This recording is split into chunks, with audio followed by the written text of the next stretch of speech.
अच्छा जी, तो आज हमारे पास जो टॉपिक है दैट इज़ स्किज़ोफ्रेनिया। स्किज़ोफ्रेनिया एक ऐसा साइकेट्रिक डिसऑर्डर है जिसके अंदर हम कह सकते हैं कि एक इसका जो कॉज़ बताया जाता है, ब्रेन का फंक्शन जो है वो एबनॉर्मल हो जाता है।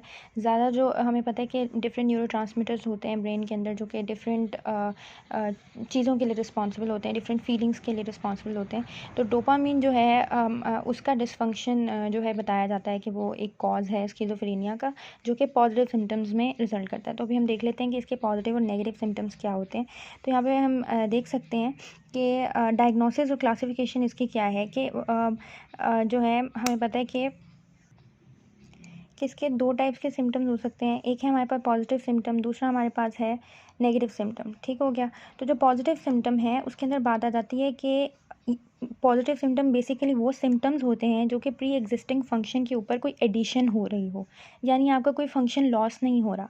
लेकिन नेगेटिव सिम्टम बेसिकली क्या होता है कि when there is a loss of function, या आपका जो ऑलरेडी जो फंक्शंस आपकी बॉडी परफॉर्म कर रही है उसके अंदर जब कोई उसमें से लॉस हो जाता है फंक्शन, उसको हम कह देंगे कि भाई अब नेगेटिव सिम्टम जो है वो स्टार्ट हो गए। ठीक है। तो पॉजिटिव सिम्टम्स क्या होते हैं? दे आर बेसिकली 4 टाइप्स के पॉजिटिव सिम्टम्स होते हैं। पहला हमारे पास आता है डिल्यूजन्स, ठीक है, जो कि फॉल्स बिलीफ्स होते हैं।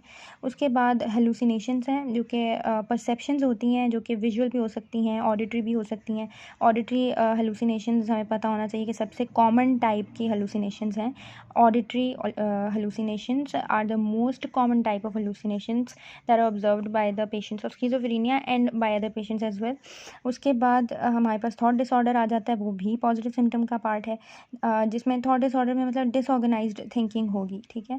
तो उसके बाद कैटाटोनिक सिम्टम्स भी होते हैं, जिसमें abnormalities of movement and muscles. ठीक है।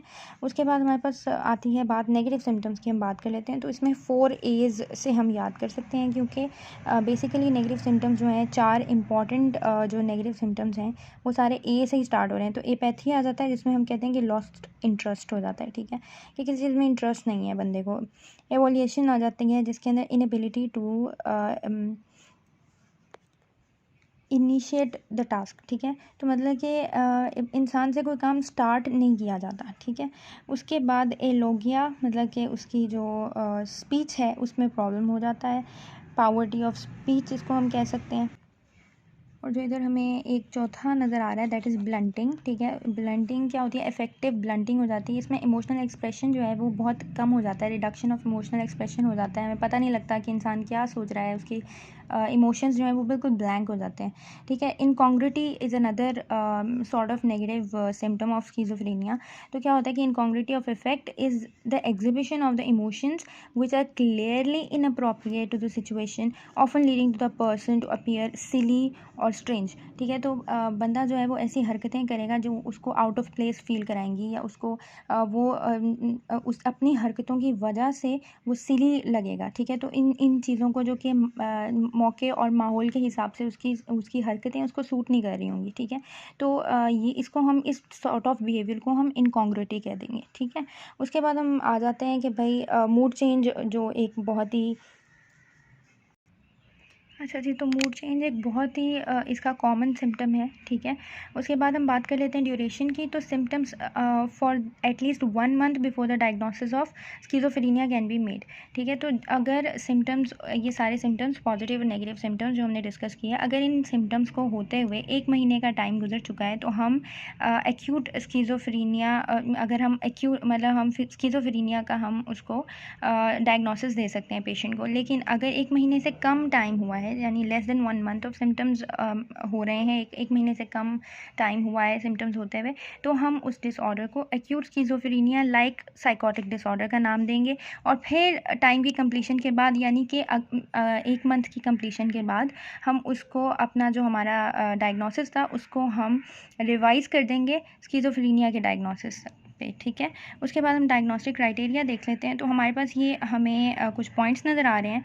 इन पॉइंट्स में से अगर 2 पॉइंट्स भी अगर पेशेंट में नज़र आ रहे हैं आपको, तो इसका मतलब कि और वो सिम्टम्स जो हैं वो 1 महीने से हो रहे हैं उसके साथ, तो इसका मतलब कि पेशेंट जो है वो स्किज़ोफ्रेनिया का मरीज़ है। ठीक है। उसके बाद हम बात कर लेते हैं कि वो 4 पॉइंट्स कौन से हैं। तो डिल्यूजन्स, ठीक है, हेलुसिनेशंस, डिसऑर्गेनाइज्ड स्पीच, ठीक है, और ग्रॉसली डिसऑर्गेनाइज्ड या कैटाटोनिक बिहेवियर, ठीक है। इन चारों में से अगर पेशेंट के अंदर कोई से 2 या ज़्यादा पॉइंट्स प्रेजेंट हैं या ज़्यादा सिम्टम्स प्रेजेंट हैं, तो इसका मतलब कि पेशेंट जो है वो पक्का स्किज़ोफ्रेनिया का उसको प्रॉब्लम है या उसको डायग्नोसिस हम दे देंगे।